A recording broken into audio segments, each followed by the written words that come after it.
Me pregunto por qué no lo estudiamos sin hasta 11, si nos podría ayudar mucho. Capaz hay algún tema que... ¡Oh! Hola a todos. Bienvenidos a una nueva edición del Noti... No, no, no. Qué bruto. Bienvenidos al tercer volumen de mi Booktuber de español.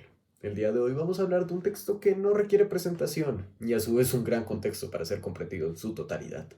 Un texto bastante real, pero bastante mágico a la vez. Posiblemente el texto más representativo del boom latinoamericano y, sin lugar a dudas, la novela más famosa de toda Colombia. Estoy hablando de Cien años de soledad, de Gabriel García Márquez. La novela narra la historia de la familia de los Buendía en el pueblo ficticio de Macondo. A lo largo de la historia veremos muchas referencias a la historia y a la cultura colombianas. Todo esto en un periodo de 100 años. Ah, pues, ni modo que sean 67 años de soledad, ¿no?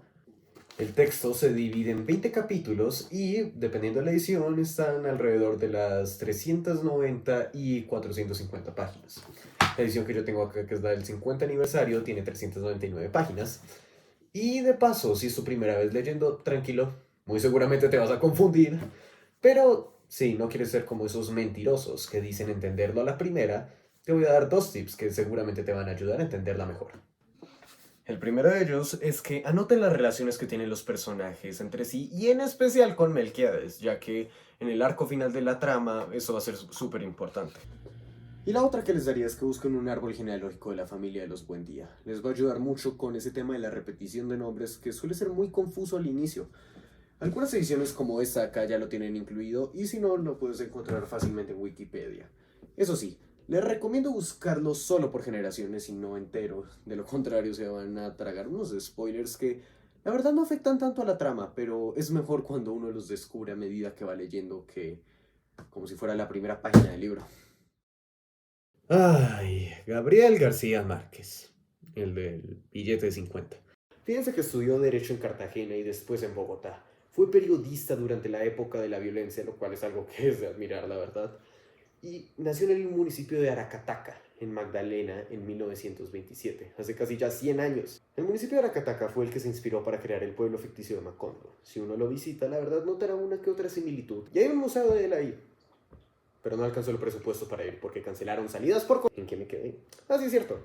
Pues fíjense que Gabo vivió en muchos lugares. Dentro de los que más resaltan están La Habana, Bogotá y Ciudad de México. Es más, de hecho cuenta la leyenda que él iba de viaje hacia Acapulco con su familia cuando le pidió a su mujer que se hiciera cargo de los gastos de los próximos meses y mandó el cabrillazo en sentido contrario desde Ciudad de México. Bueno, pues capaz eso lo estoy exagerando.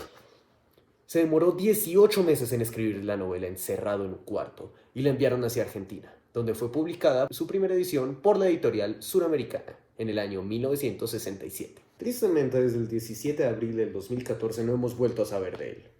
La verdad no ha tenido ninguna aparición pública, solo se ha publicado una novela. Desde eso, la verdad, bastante flojo de su parte. Lo curioso es que desde hace ya 10 años vive en Cartagena y dicen que no ha salido de ahí desde entonces. Dato curioso. ¿Sabían que a Gabo le habían denegado mucho tiempo la visa porque era muy amigo de Fidel Castro? No fue hasta 1995 que el presidente de ese entonces de Estados Unidos, Bill Clinton, afirmó que 100 Years of Solitude era su novela favorita y consideró al costeño como su héroe literario. Es bastante curioso porque refleja la importancia e impacto que ha tenido este libro en el mundo.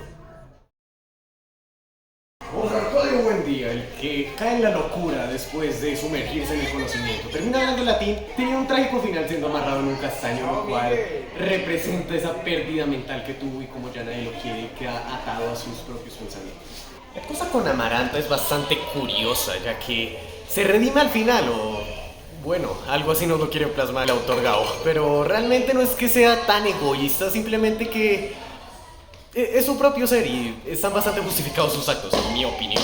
Melquiades, que prácticamente es el personaje más importante de la historia y no es hasta el final que se nos plantea eso. Realmente cada vez que este personaje aparece, un elemento de realismo mágico siempre lo acompaña con él, ya sea el remedio de la fiebre del insomnio, el aburrimiento de estar en la muerte o que su cuarto sigue intacto a pesar de los años. Otro personaje del cual quería hablar era Prieto Crespi, porque a diferencia de todos los hombres que se nos plantean en la novela que son fuertes, macho, pecho peludo, él es bastante más noble y alguien que no tocaría a una mujer ni con el pétalo de una flor. Esta gentileza y todo lo que rodea al carácter de Crespi lo hacen vivir una vida bastante trágica, llena de muchas desventuras. Pero esto nos da un gran contraste entre una cultura muy machista como la que se nos plantea en el libro y una cultura capaz un poco más civilizada como lo es la europea. Esto, si lo rebuscamos un poquito más, puede servir como un poco a la alegoría que se tenía en la literatura de ese entonces, que el estándar era la europea, pero no fue hasta el boom que la latinoamericana empezó a tener su lugar y empezó a desafiar los paradigmas que tenía la europea. En la novela hablan de muchos temas, pero con muchos son demasiados, así que voy a resumirlos en tres para compartirlos con ustedes. El primero sería el amor y la soledad, que sé que son dos temas, pero los quiero encapsular porque en la novela lo reflejan como dos caras de la misma moneda. Y eso me fascina mucho porque después de algún encuentro íntimo que tienen dos personajes o después de que un personaje le declara el amor al otro, a las páginas ya está reflexionando y dudando sobre su compañía, está sumido en un estado de soledad tremendo. Y un ejemplo de ello sería Rebeca, que al principio se encuentra bastante contenta con su matrimonio, con su compromiso, pero después la vemos sumida en una soledad tremenda. Una cosa de la cual tenemos que hablar sí o sí de este libro es sobre la descripción de la mujer, ya que para las generaciones más recientes o las actuales puede parecer un poco brusco un hecho, pero que se enfoca más en describir en defectos como las arrugas, las canas o la postura, mientras que en contraste los hombres los describen con rasgos y cualidades que maduran a través de la edad como la sabiduría o en este caso la soledad y la melancolía y la fuerza que tienen. Continuando con el tema de la mujer, se nos establece una comparación con dos tipos de rol de la mujer. Esa relación de que la mujer que es para el placer no puede tener la familia y la mujer que tiene la familia no puede tener placer, lo cual me llamó mucho la atención. Como buen amante de las ciencias sociales que soy, si hubo una cosa que me gustó mucho de la novela es el uso de eventos históricos de Colombia como la masacre de las bananeras o la guerra de los 1000 días como pretexto para crear tramas en la historia. Le añade un poco más de identidad al libro, lo cual me fascina. Estaba verde. Y es que a pesar de todos los elogios que le puedo echar a la novela, hubo solo dos cosas que no me gustaron. La primera es la repetición de nombres, que pues si bien está justificado, a principios me pareció una estrategia de Gabo para confundir al lector y la verdad me desesperó mucho. Y otra cosa que no me gustó no es tanto el libro en sí, sino de opiniones de los que lo han leído. Toman a las mariposas amarillas como el símbolo de la novela. La verdad yo estoy en desacuerdo con ello, aparecen casi al final de la novela y casi no tienen relación con la historia, solo con Mauricio Babilonia. Entonces considero que símbolos más como el color amarillo en sí o las hormigas son más representativas de la novela. Ya para terminar, quisiera retomar un poco el impacto que ha tenido esta novela en el mundo, porque a pesar de ser publicada hace ya casi 60 años, sigue siendo muy relevante hasta nuestros días. Sigue siendo estudiada en colegios, sigue siendo tema de discusión en varias áreas del conocimiento como la filosofía, la psicología y principalmente la literatura. Ha tenido más de 30 reediciones y ha sido traducida a más de 40 idiomas distintos.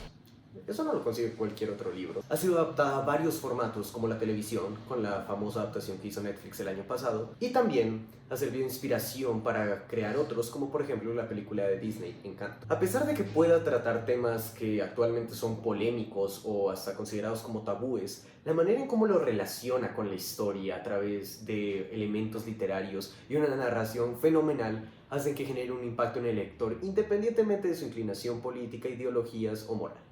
Dicho todo esto, le recomiendo leer el libro. Denle una oportunidad, dos oportunidades, tres, cuatro, hasta 100 oportunidades. Si bien puede parecer un poco complejo a ratos, sigan mi recomendación de anotar los nombres de cómo se relacionan los personajes.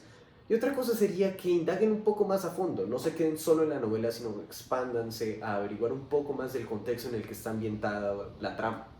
Y otra sugerencia que les daría, que sería más para disfrutar la lectura que para entenderla, sería que léanse la frase del inicio, léanse la frase del final, que se les quede bien mentalizada y quédense con el cómo. Porque de esa manera les tengo por seguro que van a gozar al 100% esta novela. Dicho todo esto, me despido, que tengan un feliz día compañeros y les deseo 100 años de soledad a todos ustedes. Ya, es un chiste, no los quiero. Hasta pronto.